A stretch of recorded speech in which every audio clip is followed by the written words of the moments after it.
Magandang araw po sa ating lahat. Magandang araw po lalong-lalo na sa ating Panginoon. Ako nga po pala si John Robby Medina at ngayong araw po, January 5, 2025, araw ng linggo, ay samahan ninyo akong pag-aralan at unawain ang mga salita ng ating Panginoon.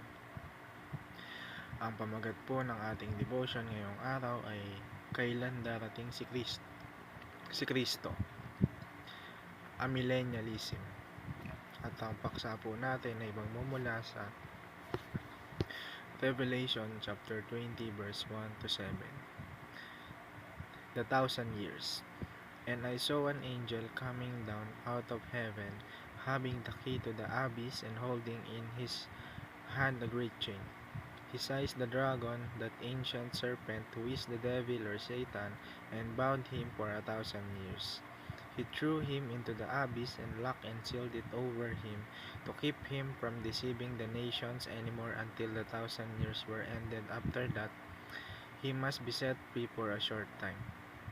I saw thrones on which were seated those who had been given authority to judge, and I saw the souls of those who had been beheaded because of their testimony about Jesus and because of the word of God.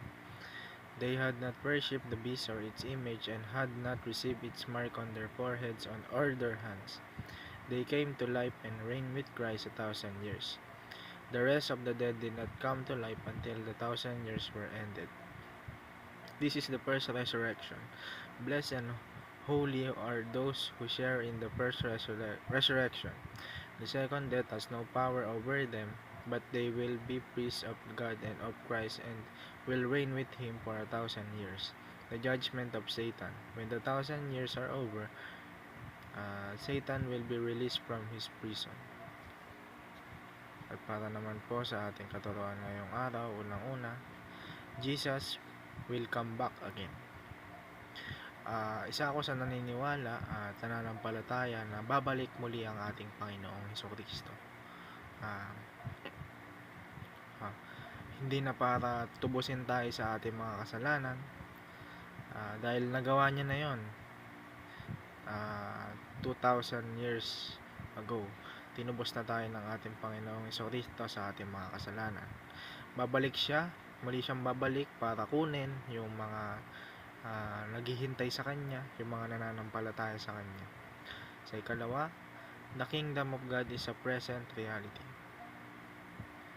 At sa ikatlo at huli, the kingdom of God is not a literal 1,000 years.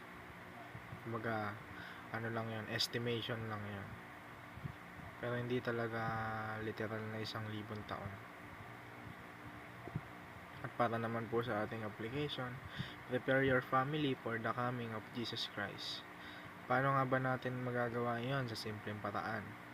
I-share natin yung mga salita ng ating Panginoon. Maging example tayo sa kanila kung paano mamuhay ng banal, kung paano mamuhay ng may pananampalataya.